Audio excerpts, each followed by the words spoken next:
ఓం శాంతి. నా పేరు బీకే బిందు. ఈరోజు మనము కోపాన్ని ఎలా మేనేజ్ చేయాలనాలి, లేకపోతే దాన్ని ఎలా జయించాము అనేది కూడా చూద్దాము. సో కోపము అంటే యూజువల్గా మన అందరిలో వస్తూనే ఉంటుందన్నమాట. ఎంత చెట్టుకు అంత గాలి అన్నట్లు ఎంత వయసు ఉన్న పిల్లలకైనా కూడాను, చిన్న పెద్ద అందరికీ కూడా అనమాట కోపం అనేది అందరికీ ఉంటుంది. ఇంకేం చెప్పేస్తామంటే కోపం అనేది ఒక అస్త్రంలాగా భావిస్తాం. కోపం చేస్తేనే ఎదుటివారు మాట వింటారు.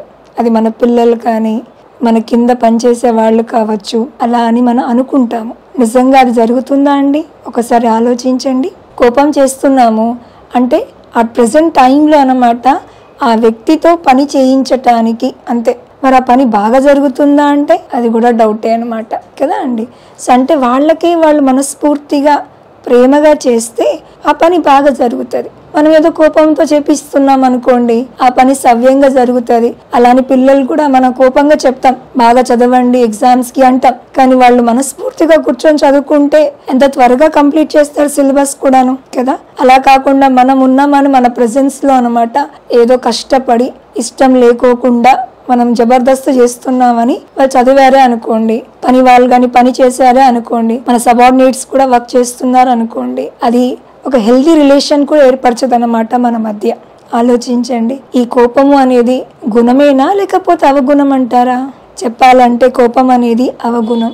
గుణం అయితే కాదు, క్వాలిటీ కాదన్నమాట, బ్యాడ్ క్వాలిటీ అని చెప్పాలి. అది మనం అనుకుంటున్నాము అది మన లైఫ్లో ఇంపార్టెంట్ రోల్ ప్లే చేస్తుంది అని, కానీ అలా కాదండి. చెప్తారు కదా పెద్దవాళ్ళు కూడా, ప్రేమతో అన్నమాట మనము కొండను కూడా కరిగించవచ్చు అంటారు. ఆ ప్రేమ అనేది మనం చూపిస్తూ ఉంటే ఆటోమేటిక్గా ఎదుటి వాళ్ళు ఎలాంటి కష్టమైన పని కూడా అన్నమాట సహజంగా చేసి పెట్టేస్తారు మనకి. కాబట్టి మనం కోపం అనేది తీసేస్తూ దాని రీప్లేస్మెంట్గా ప్రేమని చూపించడం స్టార్ట్ చేయండి. చాలా మంచి రిజల్ట్స్ కూడా ఉంటాయి మీకు చెప్పాలి అంటే. ఒకసారి మీరు చూస్తే మనము ఎదుటి వ్యక్తి తప్పు చేశాడు అంటే, ఎగ్జాంపుల్గా చూడండి, మన ఇంట్లో పనిచేసే పనమ్మాయి డస్టింగ్ చేస్తూ అన్నమాట ఒక మంచి కాస్ట్లీ ఫ్లవర్ వాజ్ అన్నమాట పగలగొట్టేసింది. అప్పుడు ఎలా అనిపిస్తుంది మనకి? ఆ సీన్ చూడంగానే చాలా ఆవేశంలోకి వచ్చేస్తాం. అంత కాస్ట్లీ ఫ్లవర్ వాజ్ ఎలా పగలగొట్టావు నువ్వు అసలు అని చెప్పేసి చాలా లోపలికి ఆ థాట్ని అన్నమాట లోపలికి చాలా తీసేసుకుంటాం. దానివల్ల లోపల మనకి ఆ కోపం తగ్గట్టు ఎన్నో హార్మోన్స్ రిలీజ్ అయిపోతాయి బాడీ లోపల.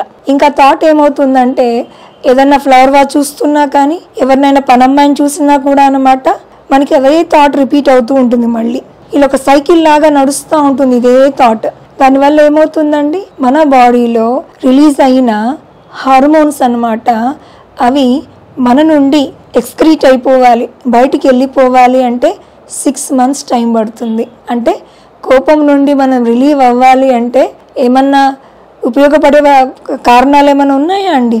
అవన్నీ బయటికి పోవాలంటే 6 months టైం పడుతుంది. అంటే చాలా నష్టపోతున్నాం. విరగొట్టిన పగలగొట్టిన పనమ్మ అయితే బాగానే ఉండొచ్చు, పగలగొట్టేసింది ఒక మాట అన్నారు మీరు, సరే అమ్మగారు ఇట్లనే అనేస్తుంది అనుకొని వాళ్ళు కామ్ అయిపోయి ఉండొచ్చు. కానీ మనకి మాత్రము చాలా నష్టపోతూ ఉన్నాం. ఇది అనారోగ్యానికి కూడా దారి తీస్తుంది. డాక్టర్స్ కూడా ఈ మధ్య కాలంలో అదే చెప్తారన్నమాట. ఈ ఆలోచనలు ఏవైతే మనం చేస్తూ ఉంటామో, ఈ కోపం కానీ, ఆవేశపడడం కానీ, ఎక్కువగా లోపలికి తీసేసుకోవడము, వీక్ థాట్స్ అన్నమాట, దానివల్ల హెల్త్ పైన చాలా ఎఫెక్ట్ చేస్తుంది. అంటే ఎంతగా ఎక్కువ ఆలోచిస్తూ ఉంటామో అంతగా కెమికల్స్ బాడీలో రిలీజ్ అవుతాయంట. ఆ కెమికల్స్ కూడా అన్నమాట ఏమైపోతుంది, బాడీలో ఉంటూ ఉంటూ అది టాక్సిన్స్గా మారిపోతాయంట. ఆ టాక్సిన్సే మనకి మన బాడీని ఎఫెక్ట్ చేస్తూ వస్తాయి. దానివల్ల ఎన్నో జబ్బులు వస్తూ ఉంటాయి మనకి. మనం చూస్తూ ఉంటాము, తల దగ్గర స్వెల్లింగ్ వచ్చిందంటారు, ఈ మోకాల దగ్గర స్వెల్లింగ్ వచ్చిందంటారు. ఇవన్నీ ఎందుకు అంటే కేవలం అన్నమాట మనం చేసే కోపము అన్న అవగుణమే. కాబట్టి ఆ కోపాన్ని మనం ఏం చేద్దామండి, చెప్పిన విధంగా ప్రేమలోకి మార్చేద్దాం. ఇది ఇంత చెప్పినంత ఈజీ అయితే కాదండి, కానీ కోపం కూడా చూడండి, మీరు ఒక్క రోజులోనే ఆ కోపం అనేది మనలో రాలేదు కదా అండి. అది కూడా ఒక అభ్యాసం అయిపోయింది. కొంచెం కొంచెం కోపం చేస్తూ చేస్తూ చేస్తూ ఇప్పుడు పెద్ద రీతిలో చేస్తున్నాం కోపము. అలానే మనం ఇప్పుడు ఏం చేస్తామంటే కొంచెం ఓర్పుగా ప్రేమను చూపించడం స్టార్ట్ చేద్దాం. కొంచెం కొంచెం ప్రేమను స్టార్ట్ చేస్తూ ఉంటే అలానే అన్నమాట మనని కోపం కూడా ఓవర్కమ్ చేసేటువంటి ప్రేమని మనం ఒక రోజుకి కంప్లీట్ లవ్ఫుల్ బీయింగ్గా అయిపోతాం అన్నమాట. కోపం తీసేసి లవ్ఫుల్ బీయింగ్గా అయిపోతాం. కాబట్టి అందరూ దీన్ని ప్రాక్టీస్ చేస్తారనేది మా యొక్క గుడ్ విష్. Thank you.